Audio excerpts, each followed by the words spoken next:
Осында бізде контроллер. Ішінде мысалы 12 вольттығы бар және 220-лық бар. Мына жерде бірінші тұрғанымыз бізде 12 вольттық системасы арты. То есть мына жерде датчик температуры бар, датчик влажности бар. Мына жерде датчиктер бірге комплектіде жүреді, ұзындығы бір 30 сантиметр шар. Влажностьқа, мына температураға. То есть мынаған не қосуға болады? Мысалы питание мына жерде 12 вольт беріледі питание. Мотор, яғни моторчик переворотқа 12 вольт қана қоса саласыз. Вентилятор, циркуляция тоже 12 вольт, міне плюс-минус деп жазылып тұр.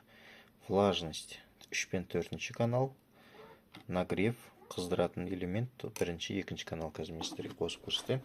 А мынау 220 вольтқа арналған, яғни бұның арты бізде трансформатормен жүреді, импульсный блок питаниемен. Бұл жерде чуть по-другому жүреді. Тоже питание 12 вольтпен де жұмыс жасайды ол.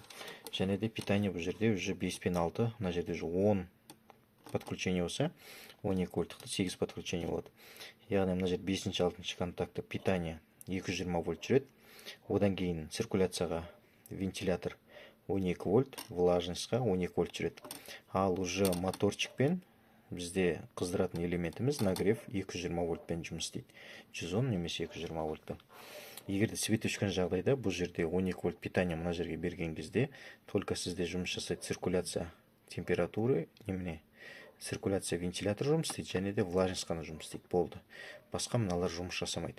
Ал егерде 12 вольт алатын болсаңыз, онда питание 12 вольт берілгенімен бұл жерде бүкіл система жұмыс жасайды 12 вольтпен. Мына 220-ның қалай айтсақ болады. Енді свет өшкен кезде қиыншылық болады. Егерде свет өшпейді 220 жұмыс жасаса, онда мына жерде нагревпен переворотқа 220 қолданып, питание 220, және де циркуляция вентилятор 12 вольт, влажность 12 вольт қолдансаңыздар болады. Өзінің авоскопы болады екен ішінде сразу. Қазір мен сіздерге қосып көрсетемін. Мысалы питание бізде 12 вольт 220-ға берейік. Мысалы біріншісі 220 бізде қосылды. Бұл жерде яғни өзінің инструкциясы бар. Қытайша және ағылшынша осындай инструкциялары. Мысалы ағылшынша настройкалар переводчикпен қолдансаңыздар болады. На 12 вольттікі, на 220 вольттың инструкциясы. Мына жақта ағылшыншасы каждый. Яғни тағы да бір өте шығай. Мысалы инструкцияда мына жерде бірінші настройкаларда мысалы P1 деген шығады. P1 верхний предел температуры қызған кезде пиқылдайды. P2 деген верхний предел, яғни 7-8-ге барып өшеді. P3 төменгі температура, яғни диапазон.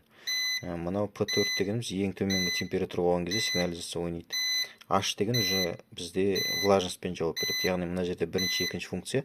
PP деген бұл чисто температураға жұмыс жауап береді. P деген функциялар. Ал егерде H деген ол влажностьқа жұмыс жасайды. Мына жерде сосын кейін бір қызығы. Так, оны қазір айтам. Сосын кейін H влажностьқа жұмыс істейді. F дегендер бұл переворотпен сол жұмыс істейді. Переворот және калибровка. Калибровка жасап болады температура мен влажностьтың датчигін. Бұл настройкасы түсінікті деп ойлаймын. Мысалы мына жерде тағы да мынандай функциялар бар екен, яғни chickens, ducks, мынау қаз, үйрек қой деймін. Осындай мысалы тауық, үйрек, қаз, үндік па, сондай өзінің нелері бар екен, режимдары типа. Енді оны істей ма білмедім, бірақ сонда да жанады екен. Мына жерде қарасаңыз, мод дегенмен ауыстырсаңыз жұмыс жасайды екен. Мынау влажность көрсетеді, мынау күннің көрсетеді, мынау газ текущий температураны көрсетіп тұр. Яғни бізде 1.29 переворот, яғни 1,5 сағат өткесін переворот жұмыс жасайды. 12 вольт, то есть. Мына соның датчигі емес, так, оның датчигі бізде. Накеңіз. Қарасаңыз, 27.4 көтерілу керек үстіге қарай. Мен басқа датчигін ұстап алдым. Накеңіз. 28 көтеріліп жатыр. Енді бұл жерде функциялы бір авоскопты бір көрсетейін. Міне лампочкасы тұр. Жанды авоскоп жұмыс жасады. Одан кейін мына сет дегенді басып тұрасыздар. 3-4 секунд. P1 және верхний предел температуры. Одан кейін P2 температура. Ана және біріншісі болса сигнализация, мынау верхний предел температуры. Тезірек істемесе, кетіп қалады екен. Так, келесі бізде P3 деген 37,5-те қосылады. P4 деген төменгі температура сигнализация, мынау влажность, верхний предел сигнализация, мынау H2 жоғарғы влажность, мынау төменгі влажность, сол екі ортада ойнайды. Мынау ең төменгі влажность сигнализация ойнайтын. Мынауымыз 1,5 сағат сайын переворот, яғни 20 секундқа F2 деген. Мынау калибровка температуры F3, F4-іміз влажностьтікі болды. Мысалы, мына жерде қазір қарасаңыздар, хиатинг деген нагревке жұмыс жасап тұр, сигнал келіп тұр, влажностьқа сигнал келіп тұр. Одан кейін мынауымыз бізде, скорее фан, вентилятор циркуляцияңкі. Енді қарайық.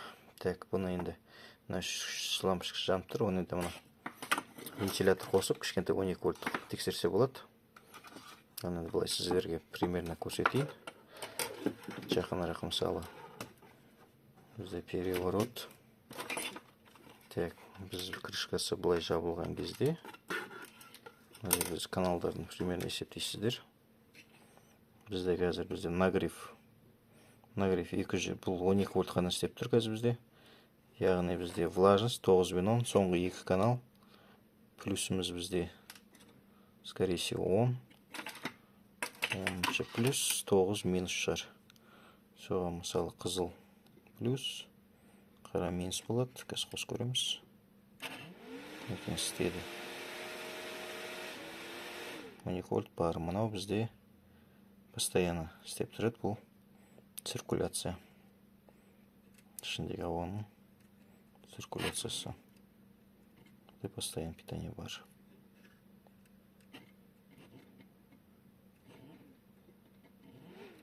Істеп тұр. Бір қолмен қайсы отыр. Мына екеуі 220. Бұл енді 220 берген кезде жағдайда ғана жұмыс жасайды. Қазір біз только питание 12 вольт беріп тұрмыз.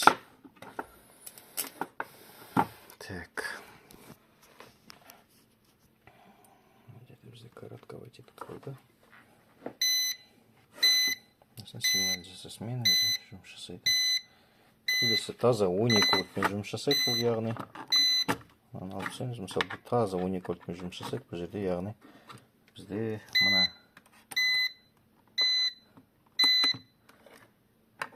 қыздыратын канал 1 мен 2. Мынау істеп тұрады. Влажность, циркуляция, температура, вентилятордікі и моторчик. Бір положение ғана айленіп, плюс пен минус команда береді. Белгілі бір уақытқа дейін болды. 8 канал, бұл постоянно 12 вольтқа істеп тұрады. То же самое бұл жерде де. Авоскопымен. Осындай кішкентай, где-то 250 грамм салмағы. Сондай ауыр емес. Мен алақаным. Это алақандай болады. Осындай контроллер.